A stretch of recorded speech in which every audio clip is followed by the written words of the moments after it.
Hi, everyone. Welcome back. I'm Christina, the manager of the Pacific Beach Library. Thank you for joining me for day 6. Fitzgerald. I'm so excited. For today's reading, I made a special tea,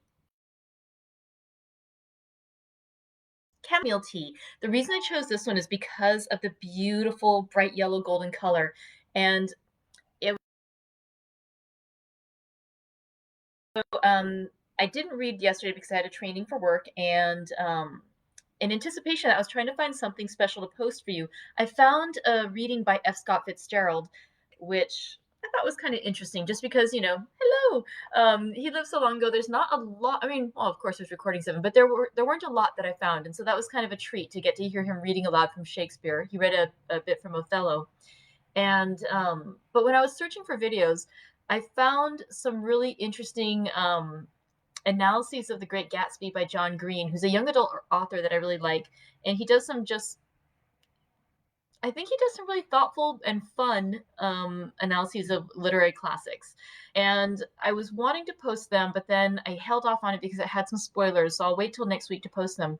But one of the bits that I was watching was he was talking about some of the symbolism in The Great Gatsby. And of course, he talked about the green light. We'll get into that a little bit today. But he also talked about the color gold and how we see it a lot in the chapter that we read on together on Tuesday. The talk about just different objects that are golden, like the yellow color of Gatsby's car, of course, Daisy's blondness, and then she was wearing a yellow gown at some point. In this chapter, we see Gatsby, when he's showing her his room, he holds up a solid gold set of like a hairbrush, hello, and different things. So we see the color gold repeated a lot in the book. And the idea, what John Green, another colorful name, was saying is that he thought it was Fitzgerald's way of talking about like the wealth and the hope and the excess and richness that we see in the story. And so just that idea of the like looking forward for the golden ticket, the golden light, the golden future. And that's why I wanted to make a bright golden tea. So today, chamomile tea for me. Nice. And if you have a particularly awesome tea that you're drinking today, please go ahead and share it with us. All right, let's talk a bit about The Great Gatsby. As I'm getting myself situated, let's do a little housekeeping because I love housekeeping. Okay, I love housekeeping when it comes to the books, not my house. Let's see. We still have a couple more days in which to vote on what you'd like to read next. We are going to conclude our reading together of The Great Gatsby next Wednesday. That will be on the 27th, and then I'll set up an invitation next week for us to do a tea party together if you'd like to join us on Zoom on Thursday the 28th. And next Monday the 25th is when we will pick our next book to read after Gatsby.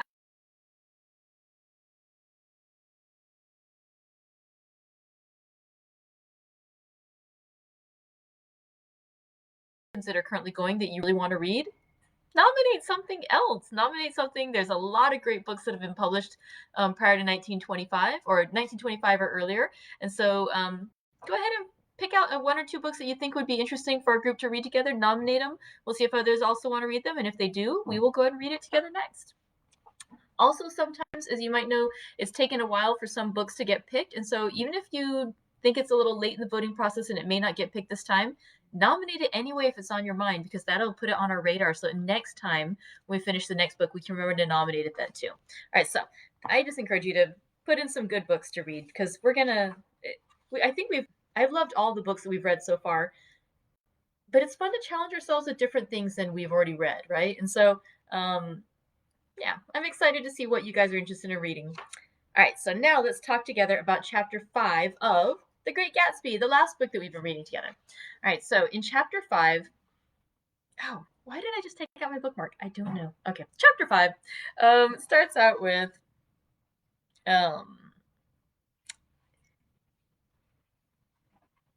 it starts out with Nick Carraway talking to Gatsby. Gatsby wants to invite Nick out to do something. He's just restless. He wants to go do something. And Nick is like, no time for that right now. Gotta rest. But he says maybe it's time for them to make that date to invite Daisy over to Nick's house so that she can see Gatsby's house, which they had talked about in the previous chapter. Or actually, more accurately, which Gatsby had asked George Baker to talk about with Nick, since Gatsby didn't dare to speak directly with Nick about this thing that he wants, this fulfillment of his heart's desire. It's weird. So Gatsby this time finally sort of hints that, it would be good. Like, when would be a good day for you? And it's like, well, when would be a good day for you? It's like, oh my God, just say what you want. They finally come up with the day. So Nick invites Daisy over, and Gatsby tries to help Nick get his house looking a bit more presentable. He has the lawn mowed. He wants it to be perfect. He wants it to be absolutely perfect. On the day of their tea party together, so what better way to celebrate than tea? On the day of their tea party together, Gatsby arrives early at Nick's home, and he's just so excited and so stressed out. I mean, he is just seriously stressing out over this whole thing. Oh my goodness. Sorry, I just saw a lovely tea that Adrienne is having. I don't even know how to pronounce that. Jeju orchid flower green tea from Korea, courtesy of a coworker. Oh my gosh, that sounds beautiful. Okay, sorry. If you are having something amazing today, also please.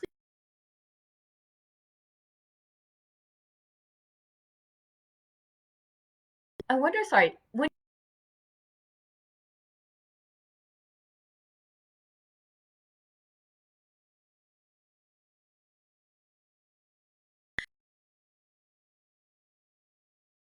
um, Gatsby is just stressing himself.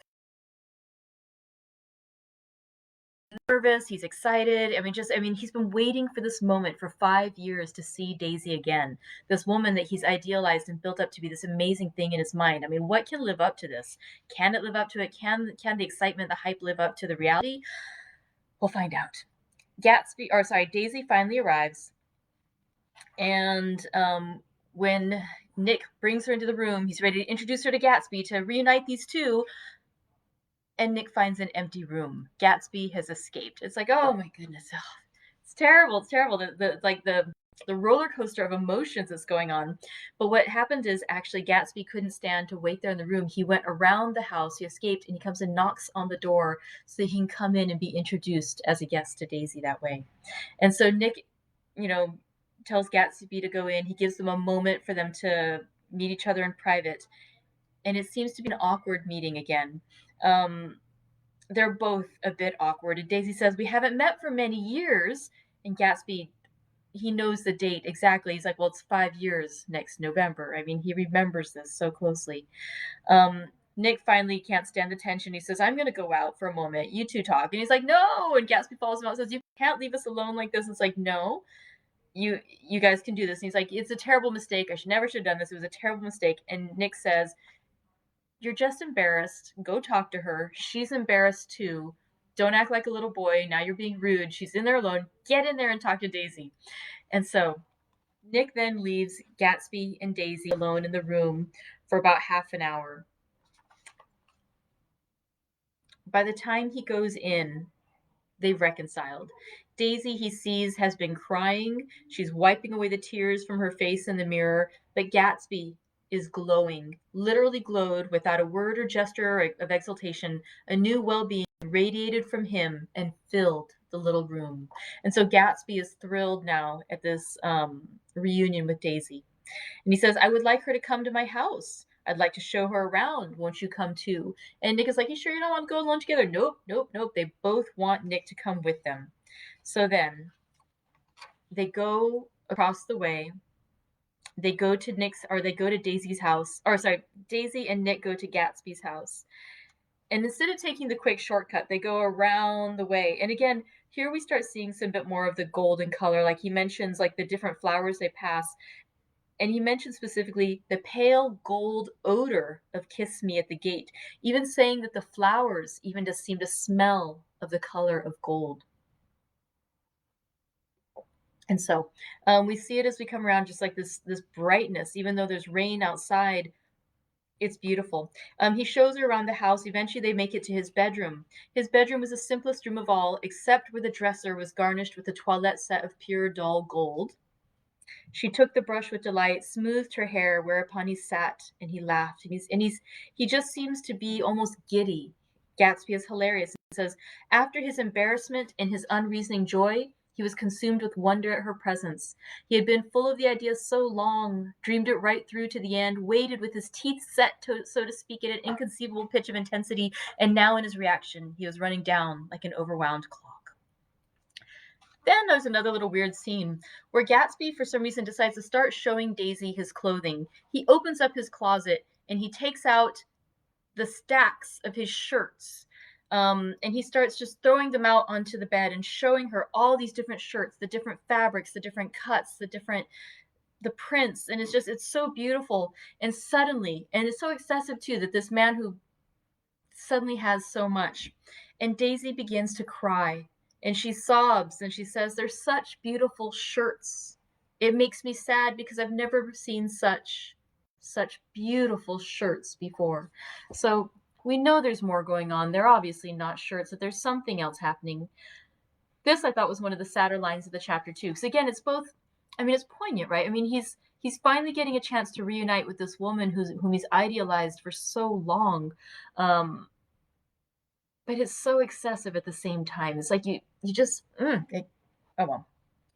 He points out to her that if it was not raining, you'd be able to see across. If it wasn't so misty, you could see her home across the bay. And he says, "You always have a green light that burns all night at the end of your dock." So he admits here that he's been looking at her dock, just looking at that green light as a way to be close to her.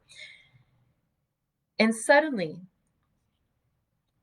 Nick Carraway describes it as he seemed absorbed in what he had just said. Possibly it had occurred to him that the colossal significance of that light had now vanished forever.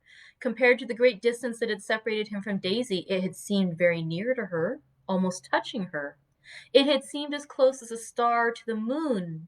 But now that he has Daisy beside him and he doesn't need to look at a little light just to feel close to her, now the green light was again just a green light on a dock, and his count of enchanted objects had diminished by one. Oh, that's so beautiful and so heartbreaking at the same time. This feeling of, as you try to achieve the things that you want, the things that you think you need, they leave you feeling empty sometimes. Oh, it's such a beautiful passage. So, they spend a little bit more time together. They invite his house guests in to sing a song for him. I apologize. I remembered the tune the first time, but then when I read the second passage, I didn't remember till the end it was the same tunes. I didn't sing it in tunes. Sorry about that. So the chapter ends with the two of them. It seems almost, Nick Carraway says it seems almost that Gatsby, how could he not have been disappointed at some point? There must have been moments even that afternoon when Daisy tumbled short of his dreams, not through her own fault, but because of the colossal vitality of his illusion. It had gone beyond her, beyond everything. He had thrown himself into it with a creative passion, adding to it all the time, decking it out with every bright feather that drifted his way, and no amount of fire or freshness can challenge what a man will store up in his ghostly heart. It's just so beautiful how you can't get the things that you dream of because the dreams are too big sometimes.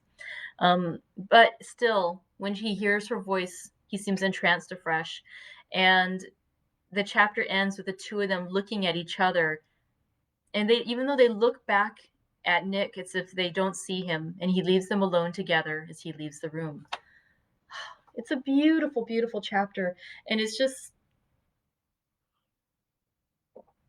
so beautiful and at the same time so sad, because it's just, there's no way that what you dream of, that what he dreams of, can actually be real. On that note, I'm so sorry. Let's read chapter 6 together, as we are now past our halfway point to The Great Gatsby. We have just 4 chapters left. Let's read today chapter 6 of The Great Gatsby by F. Scott Fitzgerald. About this time, an ambitious young reporter from New York arrived one morning at Gatsby's door and asked him if he had anything to say. "Anything to say about what?" inquired Gatsby politely. "Why, any statement to give out." It transpired after a confused 5 minutes that the man had heard Gatsby's name around his office in a connection which he either wouldn't reveal or didn't fully understand. This was his day off, and with laudable initiative he had hurried out to see. It was a random shot, and yet the reporter's instinct was right. Gatsby's notoriety, spread about by the hundreds who had accepted his hospitality and so become authorities upon his past, had increased all summer until he fell just short of being news. Contemporary legends such as the underground pipeline to Canada, attached themselves to him, and there was one persistent story that he didn't live in a house at all, but in a boat that looked like a house and was moved secretly up and down the Long Island shore. Just why these inventions were a source of satisfaction to James Gatz of North Dakota isn't easy to say. James Gatz. That was really, or at least legally, his name. He had changed it at the age of 17, and at the specific moment that witnessed the beginning of his career, when he saw Dan Cody's yacht drop anchor over the most insidious flat on Lake Superior. It was James Gatz who had been loafing along the beach that afternoon in a torn green jersey and a pair of canvas pants. But it was already Jay Gatsby who borrowed a rowboat, pulled out to the Tuolumne, and informed Cody that a wind might catch him and break him up in half an hour. I suppose he'd had the name ready for a long time, even then. His parents were shiftless and unsuccessful farm people. His imagination had never really accepted them as his parents at all. The truth was that Jay Gatsby of West Egg, Long Island, sprang from his Platonic conception of himself. He was a son of God, a phrase which, if it means anything, means just that.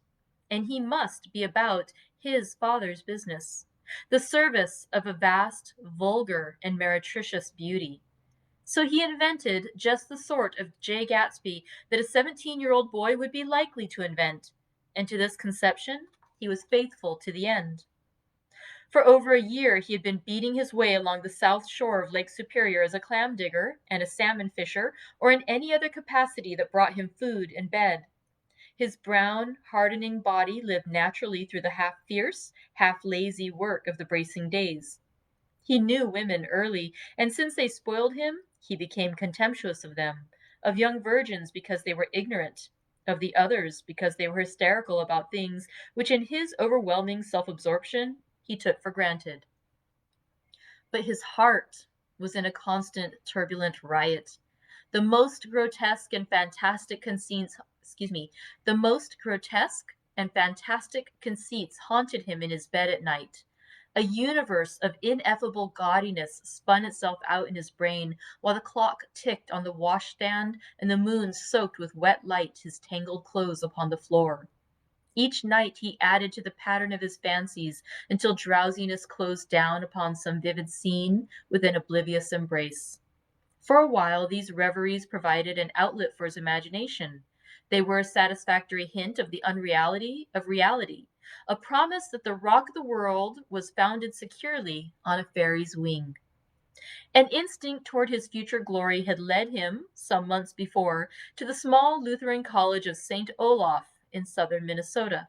He stayed there 2 weeks, dismayed at its ferocious indifference to the drums of his destiny, to destiny itself, and despising the janitor's work with which he was to pay his way through. Then he drifted back to Lake Superior, and he was still searching for something to do on the day that Dan Cody's yacht dropped anchor in the shallows along shore. Cody was 50 years old then, a product of the Nevada silver fields, of the Yukon, of every rush for metal since 75.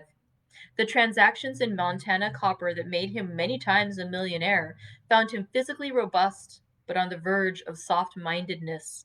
And, suspecting this, an infinite number of women tried to separate him from his money. The none too savory ramifications by which Ella Kay, the newspaper woman, played Madame de Maintenon to his weakness and sent him to sea in a yacht were common knowledge to the turgid sub-journalism of 1902.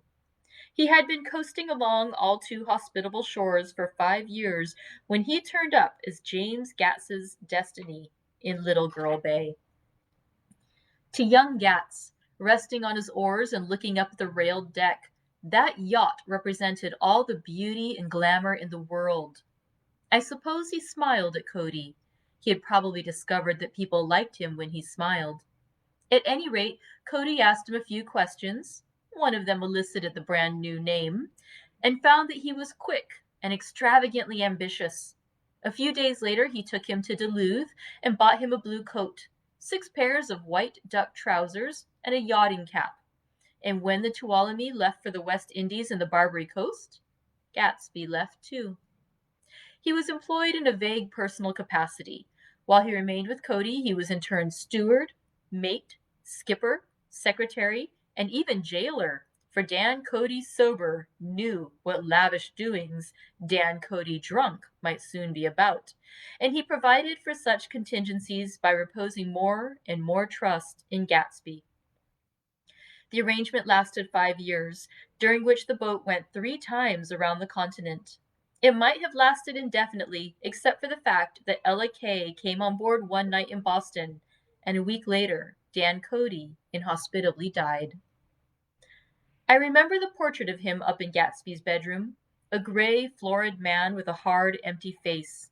The pioneer debauchee, who during one phase of American life brought back to the eastern seaboard the savage violence of the frontier brothel and saloon. It was indirectly due to Cody that Gatsby drank so little. Sometimes in the course of gay parties, women used to rub champagne into his hair. For himself, he formed the habit of letting liquor alone. And it was from Cody that he inherited money, a legacy of $25,000. He didn't get it. He never understood the legal device that was used against him, but what remained of the millions went intact to Ella Kay. He was left with his singularly appropriate education. The vague contour of J. Gatsby had filled out to the substantiality of a man. He told me all this very much later, but I've put it down here with the idea of exploding those first wild rumors about his antecedents, which weren't even faintly true. Moreover, he told it to me at a time of confusion, when I had reached the point of believing everything and nothing about him. So I take advantage of this short halt, while Gatsby, so to speak, caught his breath, to clear this set of misconceptions away. It was a halt, too, in my association with his affairs. For several weeks I didn't see him or hear his voice on the phone. Mostly I was in New York, trotting around with Jordan and trying to ingratiate myself with her senile aunt. But finally I went over to his house one Sunday afternoon. I hadn't been there 2 minutes when somebody brought Tom Buchanan in for a drink. I was startled, naturally, but the really surprising thing was that it hadn't happened before. They were a party of 3 on horseback. Tom and a man named Sloane, and a pretty woman in a brown riding habit, who had been there previously. "I'm delighted to see you," said Gatsby, standing on his porch. "I'm delighted that you dropped in." As though they cared. "Sit right down. Have a cigarette, or a cigar." He walked around the room quickly, ringing bells. "I'll have something to drink for you in just a minute." He was profoundly affected by the fact that Tom was there, but he would be uneasy anyhow until he had given them something, realizing in a vague way that that was all they came for. Mr. Sloane wanted nothing. A lemonade? No, thanks. A little champagne? Nothing at all, thanks. I'm sorry. Did you have a nice ride? Very good roads around here. I suppose the automobiles? Yes. Or yeah. Moved by an irresistible impulse, Gatsby turned to Tom, who had accepted the introduction as a stranger. "I believe we've met somewhere before, Mr. Buchanan." "Oh, yes," said Tom, gruffly polite, but obviously not remembering. "So we did. I remember very well." "About 2 weeks ago?" "That's right. You were with Nick here." "I know your wife," continued Gatsby, almost aggressively. "That's so." Tom turned to me. "You live near here, Nick?" "Next door." "That's so." Mr. Sloane didn't enter into the conversation, but lounged back haughtily in his chair. The woman said nothing either, until unexpectedly, after 2 highballs, she became cordial. "We'll all come over to your next party, Mr. Gatsby," she suggested. "What do you say?" "Certainly. I'd be delighted to have you." "Be very nice," said Mr. Sloane, without gratitude. "Well, think ought to be starting home." "Please don't hurry," Gatsby urged them. He had control of himself now, and he wanted to see more of Tom. Why don't you stay for supper? I wouldn't be surprised if some other people dropped in from New York." "You come to supper with me," said the lady enthusiastically. "Both of you." This included me. Mr. Sloane got to his feet. "Come along," he said, but to her only. "I mean it," she insisted. "I'd love to have you. Lots of room." Gatsby looked at me questioningly. He wanted to go, and he didn't see that Mr. Sloane had determined he shouldn't. "I'm afraid I won't be able to," I said. "Well, you come," she urged, concentrating on Gatsby. Mr. Sloane murmured something close to her ear. "We won't be late if we start now," she insisted aloud. "I haven't got a horse," said Gatsby. "I used to ride in the army, but I've never bought a horse.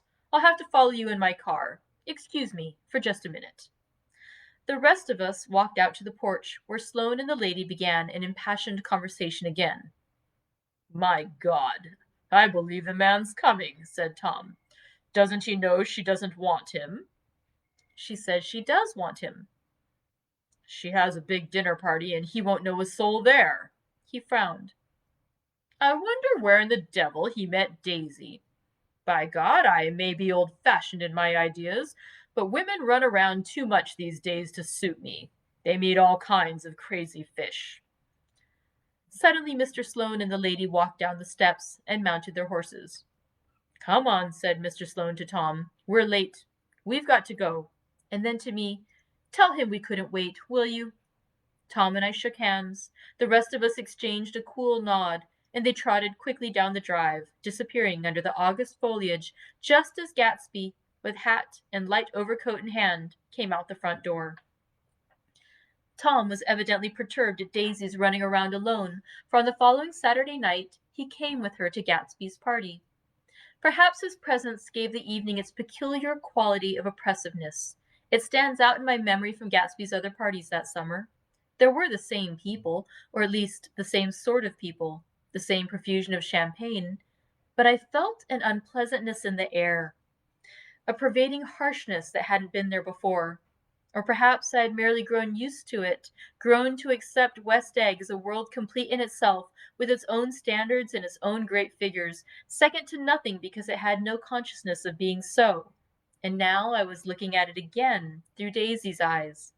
It is invariably saddening to look through new eyes at things upon which you have expended your own powers of adjustment. They arrived at twilight, and as we strolled out among the sparkling hundreds, Daisy's voice was playing murmurous tricks in her throat. "These things excite me so," she whispered. "If you want to kiss me any time during the evening, Nick, just let me know, and I'll be glad to arrange it for you. Just mention my name, or present a green card.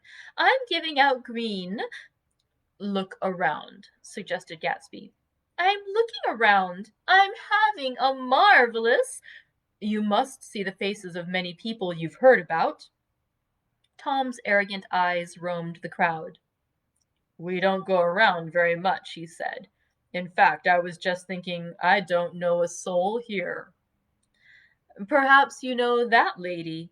Gatsby indicated a gorgeous, scarcely human orchid of a woman who sat in state under a white plum tree.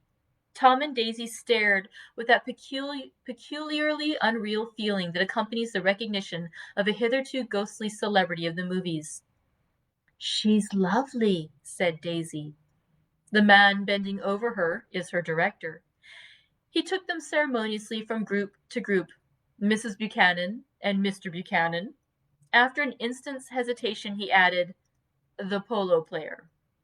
"Oh, no," objected Tom quickly. "Not me." But evidently the sound of it pleased Gatsby, for Tom remained the polo player for the rest of the evening. "I've never met so many celebrities," Daisy exclaimed. "I liked that man. What was his name, with the sort of blue nose?" Gatsby identified him, adding that he was a small producer. "Well, I liked him anyway." "I'd a little rather not be the polo player," said Tom pleasantly. "I'd rather look at all these famous people in oblivion." Daisy and Gatsby danced. I remember being surprised by his graceful, conservative foxtrot. I had never seen him dance before. Then they sauntered over to my house and sat on the steps for half an hour, while at her request I remained watchfully in the garden. "In case there's a fire or a flood," she explained, "or any act of God." Tom appeared from his oblivion as we were sitting down to supper together. "Do you mind if I eat with some people over there?" he said. "A fellow's getting off some funny stuff." "Go ahead," said Daisy genially. "And if you want to take down any addresses, here's my little gold pencil." She looked around after a moment and told me the girl was common but pretty. And I knew that except for the half hour she'd been alone with Gatsby, she wasn't having a good time. We were at a particularly tipsy table. That was my fault. Gatsby had been called to the phone, and I'd enjoyed these same people only 2 weeks before. But what had amused me then turned septic on the air now. "How do you feel, Miss Baedeker?"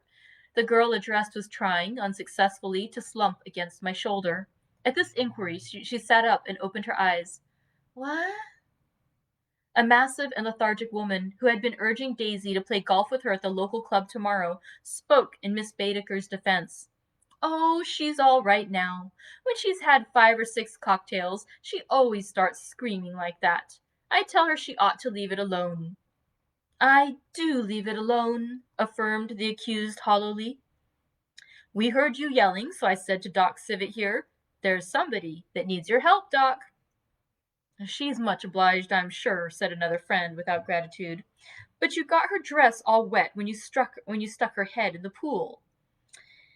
"Anything I hate is to get my head stuck in a pool," murmured Miss Baedeker. "They almost drowned me once over in New Jersey."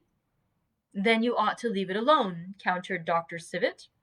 "Speak for yourself," cried Miss Baedeker violently. "Your hand shakes. I wouldn't let you operate on me." It was like that. Almost the last thing I remember was standing with Daisy and watching the moving picture director and his star. They were still under the white plum tree and their faces were touching, except for a pale, thin ray of moonlight between them. It occurred to me that he had been very slowly bending toward her all evening to attain this proximity, and even while I watched, I saw him stoop one ultimate degree and kiss at her cheek. "I like her," said Daisy. "I think she's lovely." But the rest offended her, and inarguably, because it wasn't a gesture, but an emotion. She was appalled by West Egg, this unprecedented place that Broadway had begotten upon a Long Island fishing village.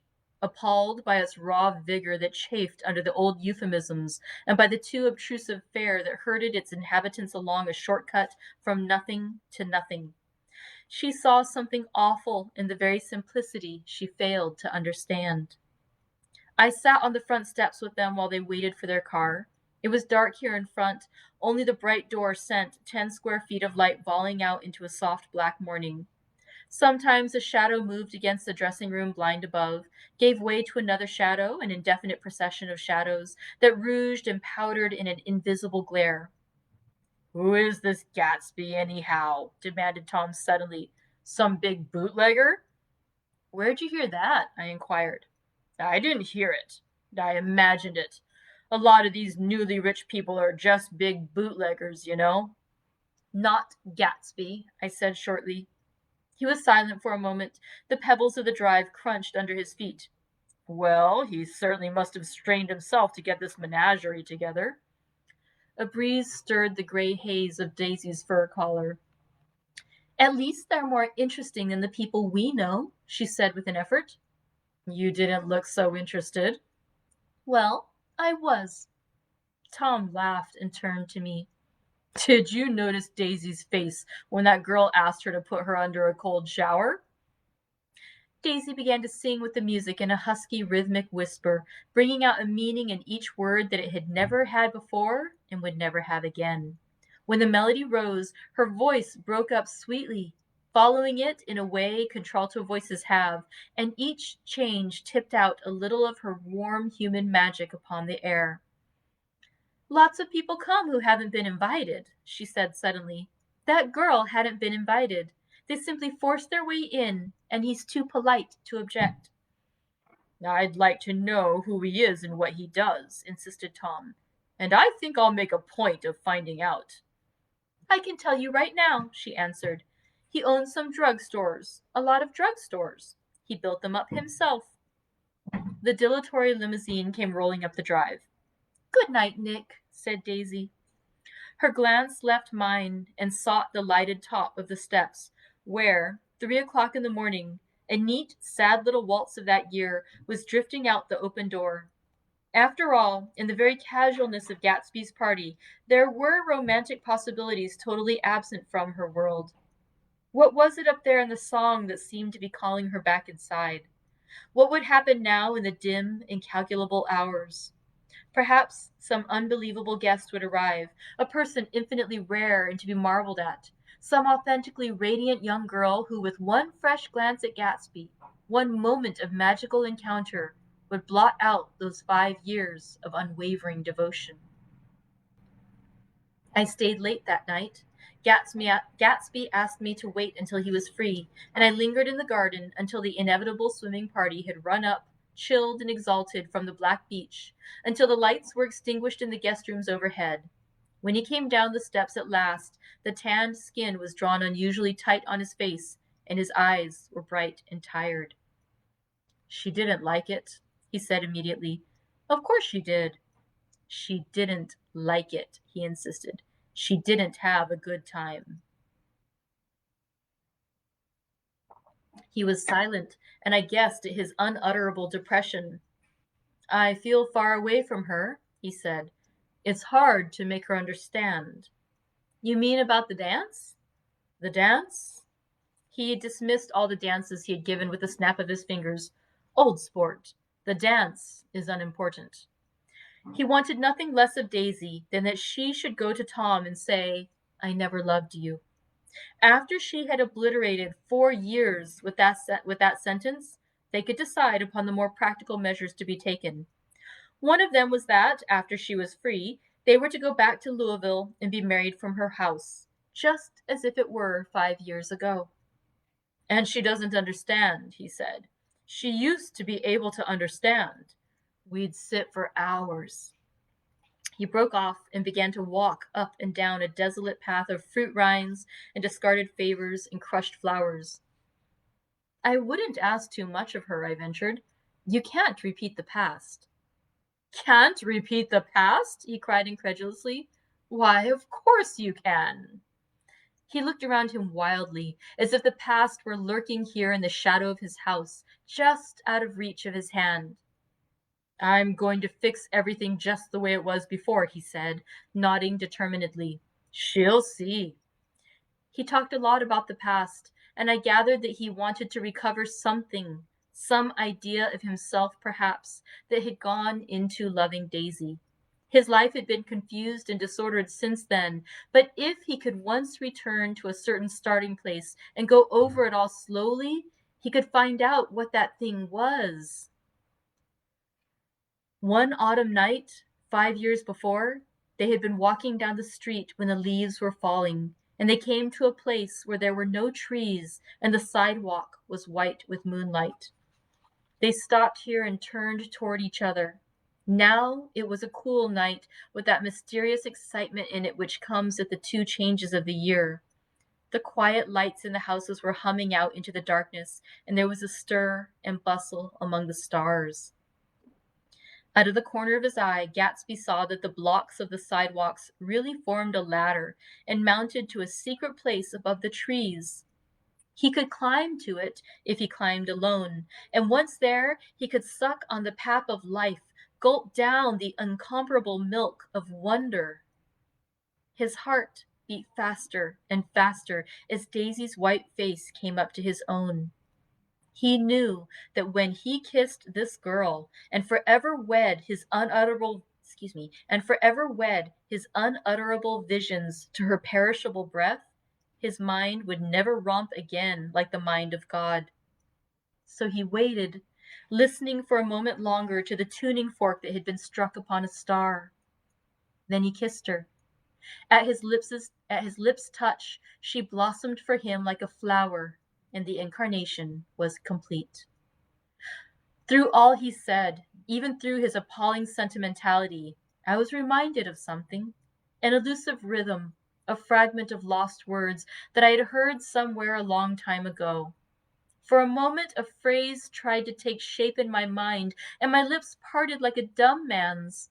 as though there was more struggling upon them than a wisp of startled air. But they made no sound, and what I had almost remembered was uncommunicable forever.